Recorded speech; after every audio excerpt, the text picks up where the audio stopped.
Assalamualaikum warahmatullahi wabarakatuh. Di sini saya akan menjelaskan tentang fungsi media pembelajaran.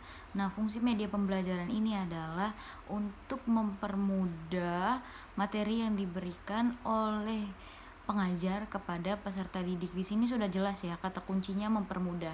Jadi, setiap media pembelajaran itu kurang lebih bisa memudahkan guru dalam mengajar kepada peserta didik. Contohnya beberapa materi yang memang tidak bisa diajarkan hanya secara ceramah dan penjelasan, itu bisa digunakan media pembelajaran untuk lebih bisa efektif diterima oleh peserta didik.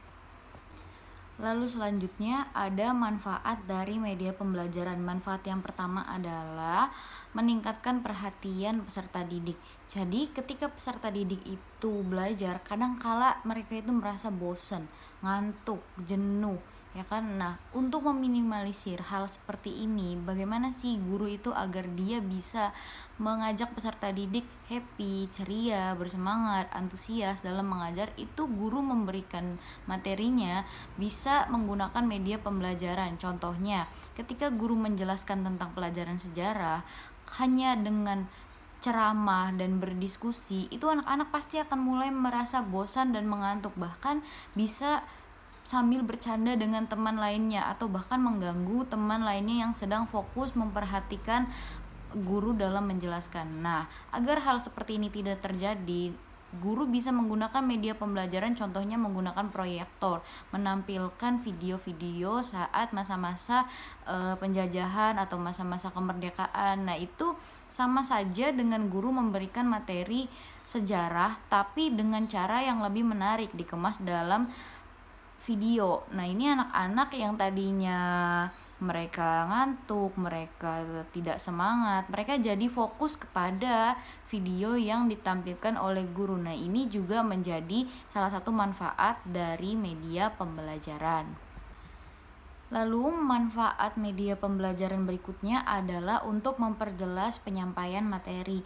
Nah, kita ambil contoh misal guru itu menjelaskan tentang pelajaran IPA organ tubuh manusia. Nah, guru hanya menjelaskan anak-anak itu dada itu di dalamnya ada paru-paru, lalu di sini bagian jantung, di sini bagian ginjal. Nah, ketika guru hanya menunjuk-nunjuk bagian tubuh seperti itu, yang ada anak-anak akan bingung. Mereka akan banyak persepsi yang berbeda nantinya. Nah, daripada hal seperti itu terjadi dan untuk meminimalisir kesalahpahaman anak-anak dalam menangkap materi yang dijelaskan oleh guru, maka anak-anak ini bisa dibawa ke ruang laboratorium IPA, ditunjukkan di situ manekin anatomi tubuh. Nah, lalu ditunjukkan gambarnya, ditunjukkan patung-patung manekinnya, dilihatkan lebih jelasnya, ini loh jantung bentuknya seperti ini, letaknya di bagian tubuh kita sebelah sini. Nah, itu anak-anak akan lebih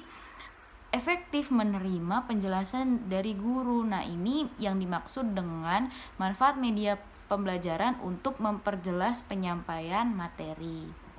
Manfaat media pembelajaran berikutnya yaitu untuk mengatasi keterbatasan indera, ruang, dan waktu. Nah, contohnya ketika siswa itu diajarkan tentang IPS, tempat-tempat bersejarah di Indonesia, kan tidak mungkin mereka itu time travel misalnya ke masa lalu, pergi ke masa lalu melihat tempat bersejarah itu dulu seperti apa. Nah, untuk mengatasi keterbatasan ruang dan waktu ini, anak-anak bisa diperlihatkan gambar-gambar tentang tempat-tempat bersejarah di masa lalu yang mungkin sekarang sudah direnovasi dan sudah diperbaiki, jadi mungkin sedikit berbeda dengan masa lampau. Nah, mungkin juga guru bisa mengajak siswa untuk studi wisata ke tempat bersejarah tersebut. Namun, kembali lagi, media pembelajaran itu manfaatnya untuk mengatasi keterbatasan indera, ruang, dan waktu. Salah satunya waktu. Tidak semua anak-anak bisa dibawa untuk studi wisata melihat tempat bersejarah secara langsung. Mungkin ada beberapa hambatan seperti orang tuanya tidak memiliki biaya dan sebagainya. Nah, daripada adanya pro dan kontra tentang studi wisata mereka ke tempat bersejarah. Makanya adanya media pembelajaran untuk mengatasi hal tersebut. Jadi bisa dilihatkan secara gambar. Misal gambar terlalu jelek ya bisa kita perbesar dengan poster, atau mungkin kita tunjukkan saja videonya. Nah, itu salah satu manfaat media pembelajaran untuk mengatasi keterbatasan indera, ruang, dan waktu. Manfaat media pembelajaran yang terakhir yaitu memberikan ilustrasi terkait materi.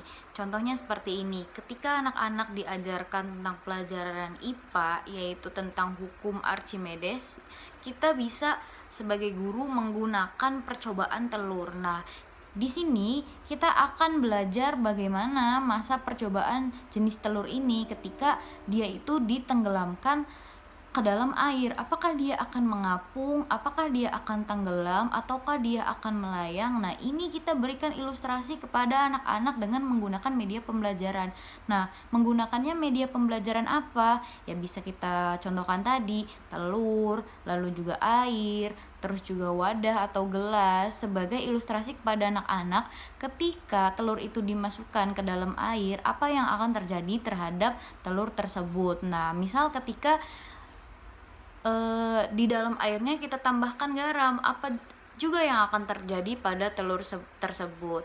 Nah, dari sini anak-anak akan menggunakan indera penglihatan mereka sebagai bagian dari pelajaran dan masuk ke dalam otak mereka sebagai ilustrasi. Oh, ternyata ketika benda ini nanti dimasukkan ke dalam air, ternyata akan menjadi seperti ini. Nah, itu akan direkam ke dalam otak mereka sebagai salah satu ilustrasi yang berkaitan dengan materi yang diajarkan pada hari itu.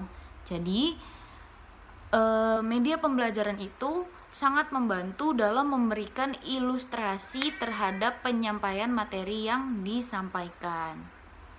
Sekian penjelasan dari saya tentang fungsi dan manfaat media pembelajaran. Terima kasih.